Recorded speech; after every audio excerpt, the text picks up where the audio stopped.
Assalamualaikum warahmatullahi wabarakatuh, Bu Pur. Bagaimana kabarnya?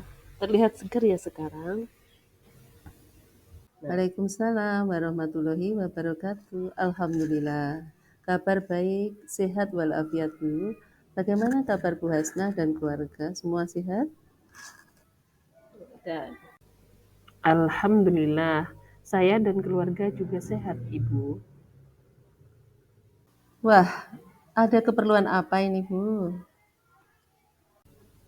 Iya, ini Bu, kebetulan saya ada tugas untuk wawancara beberapa kepala sekolah terkait dengan praktik pengambilan keputusan. Bolehkah saya mengajukan beberapa pertanyaan kepada Ibu? Silahkan, jika ada bisa saya bantu, akan saya bantu Bu. Jadi begini Bu Pur, selama Ibu menjadi kepala sekolah di SDN Seragi, adakah suatu masalah yang Ibu hadapi sebagai pemimpin, di mana masalah itu menimbulkan dilema dalam penyelesaiannya? Jika ada, boleh atau tidak Ibu menceritakan kepada saya beserta cara penyelesaian masalah tersebut. Sebenarnya sih banyak masalah yang menimbulkan dilema di sini. Oh, ini aja yang terbaru. Penerimaan peserta didik baru seperti Bu Hasnah ketahui, tahun ini siswa yang mendaftar di SDN Seragi menurun. Tahun ini kami hanya memperoleh di bawah 10 siswa. Dengan jumlah murid tersebut, padahal kami memiliki 9 guru, dengan demikian terjadi jumlah kelebihan guru pada tahun ini. Padahal sebagian besar guru kami sudah bersertifikasi. Jadi saya bingung saat ini antara akan memberhentikan guru yang belum bersertifikasi atau mempertahankan mereka. Padahal kondisi keuangan juga sedang tidak stabil jika murid yang diperoleh sedikit. Wah, keputusan yang baik sekali, Bu. Jadi begini, Bu, dalam modul yang saya pelajari, ada dua jenis dilema, yaitu dilema etika yang merupakan dilema kebenaran lawan kebenaran, dan bujukan moral, yang merupakan kebenaran lawan kesalahan. Nah, kalau menurut Bu Pur, bagaimana Ibu dapat mengidentifikasi kasus-kasus yang muncul ini? Mana yang berupa dilema etika dan mana yang berupa bujukan moral? Biasa sih saya dulu kasusnya Bu Hasna. Jika kasus ini berhubungan dengan ranah hukum, berarti itu bujukan moral. Tetapi jika itu tidak berhubungan dengan ranah hukum, itu adalah dilema etika. Apalagi jika dampaknya memang benar di satu sisi dan benar di sisi yang lainnya. Jadi, sudah bisa dipastikan itu adalah dilema etika. Oh, berarti kasus dilema etika yang Ibu hadapi tadi ya? Apakah akan mempertahankan GTT SDN Seragi atau memberhentikannya? Di mana keduanya keputusan yang benar dan tidak melawan hukum. Iya, betul sekali Bu. Berarti selama ini bagaimana Ibu menjalankan pengambilan keputusan, terutama untuk kasus-kasus dilema kepentingan yang sama-sama benar atau sama-sama mengandung nilai kebajikan.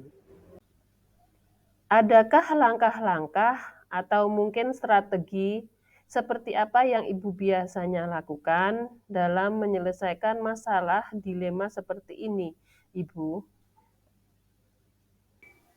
Menurut saya, lebih memilih nilai-nilai kebajikan yang harus dijunjung tinggi Bu. Karena dengan menjunjung nilai kebajikan seperti keadilan, kemudian kejujuran, kemanusiaan, dan lain-lain, maka kebenaran itu sendiri akan mengikutinya.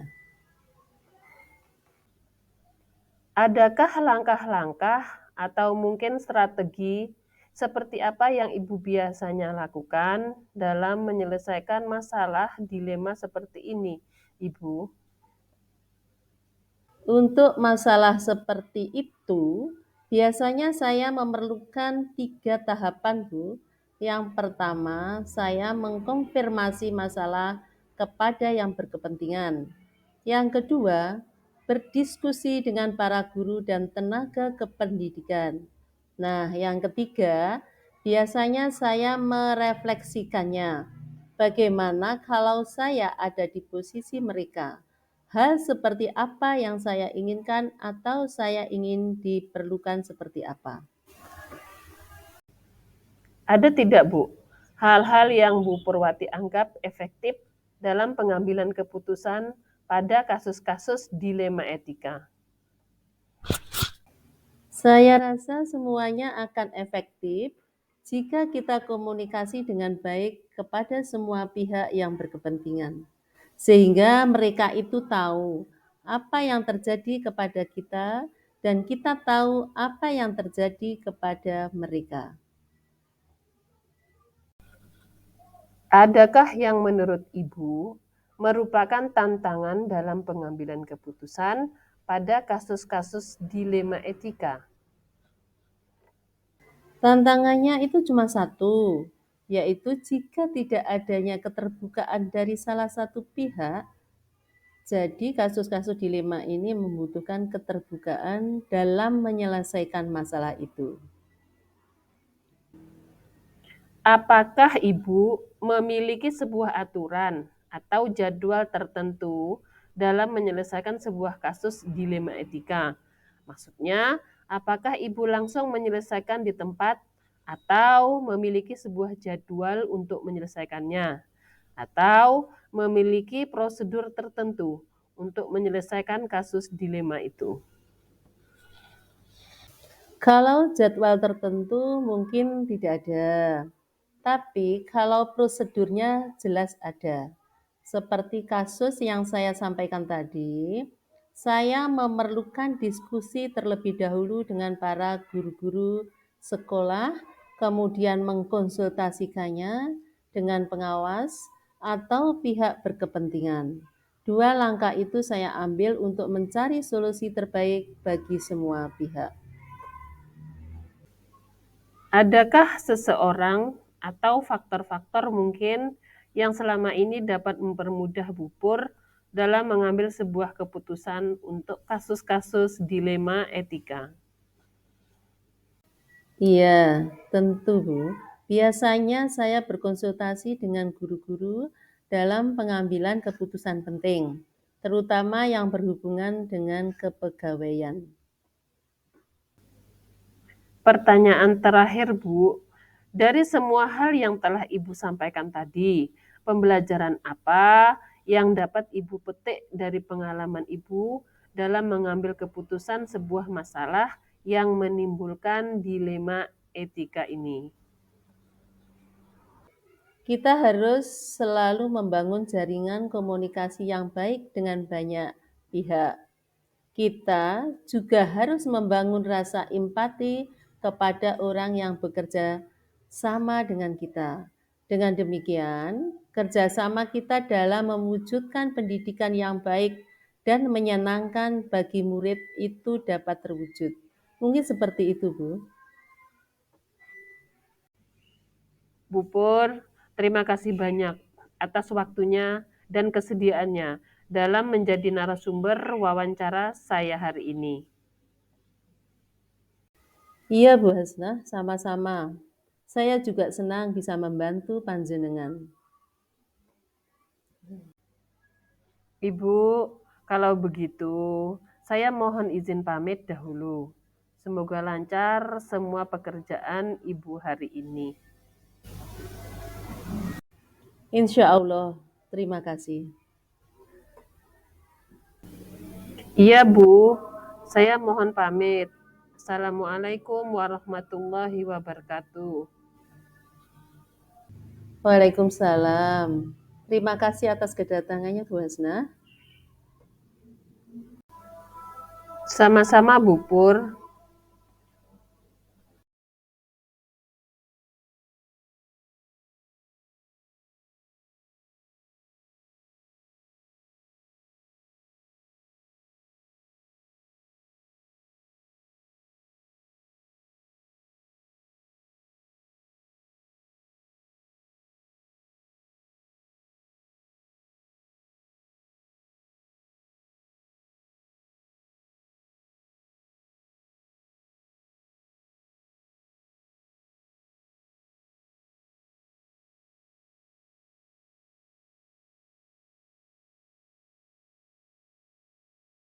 Ya.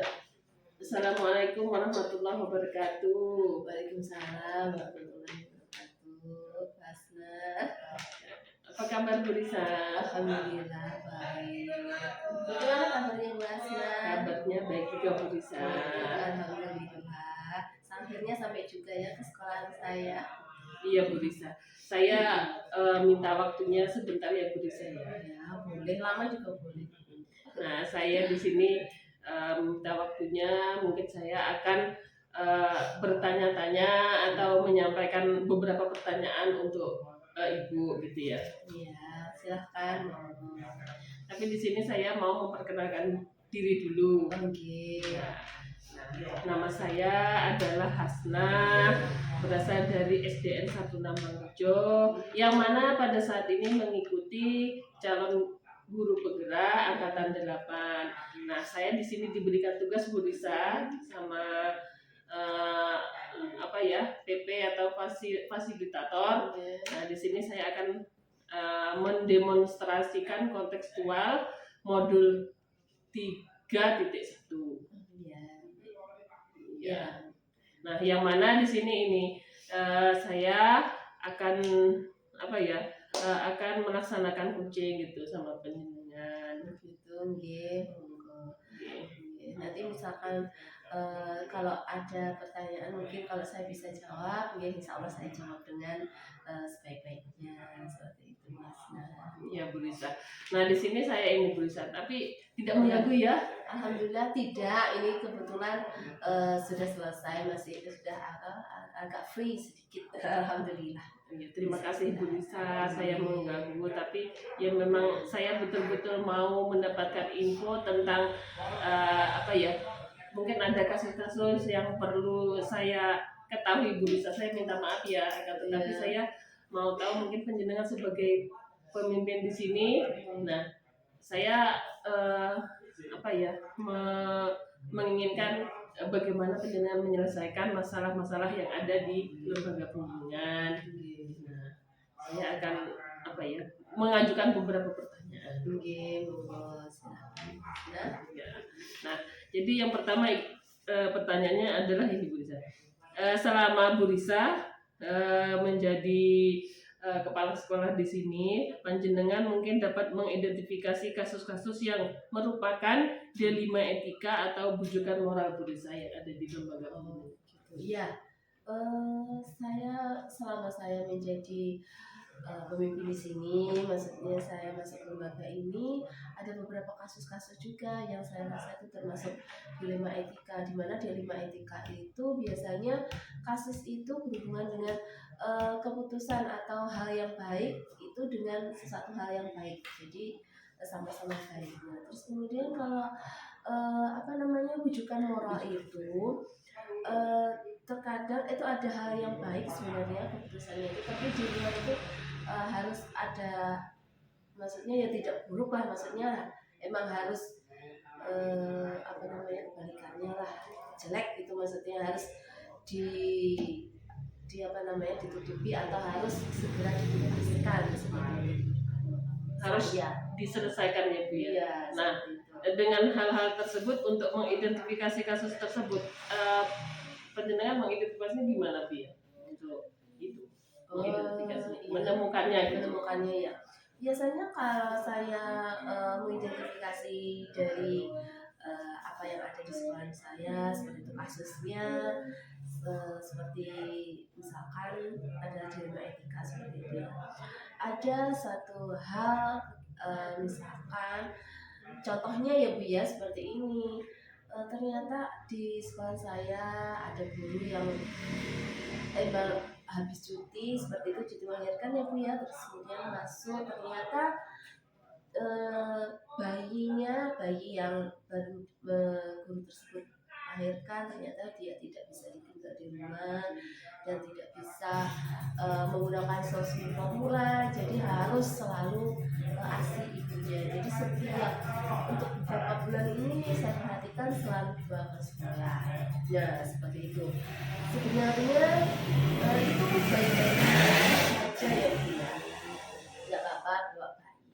Tetapi di sisi yang lain takutnya kan sebagai seorang ASN juga ya Bu, dan sebagai seorang guru di mana dia juga bertugas untuk mengajar anak-anak atau murid-muridnya, takut dengan membawa bayinya tersebut bisa mengganggu profesionalitasnya di dalam bekerja, seperti mengajar anak-anak, atau bisa mengganggu anak-anak juga dalam bekerja. Nah, seperti itu. Termasuknya baik semua sebenarnya. Saya harus mau memberikan izin untuk dia membawa murid bayinya, itu juga sebenarnya ya termasuk gimana ya, baik juga. Terus kemudian saya harus memberikan keputusan juga untuk bagaimana keberlangsungan dari kelas yang beliau ampu seperti itu. Ya, baik sekali ya Bu ya. Ternyata penjenengan sudah bisa mengidentifikasi masalah yang ada di sekolah itu. Iya. Dan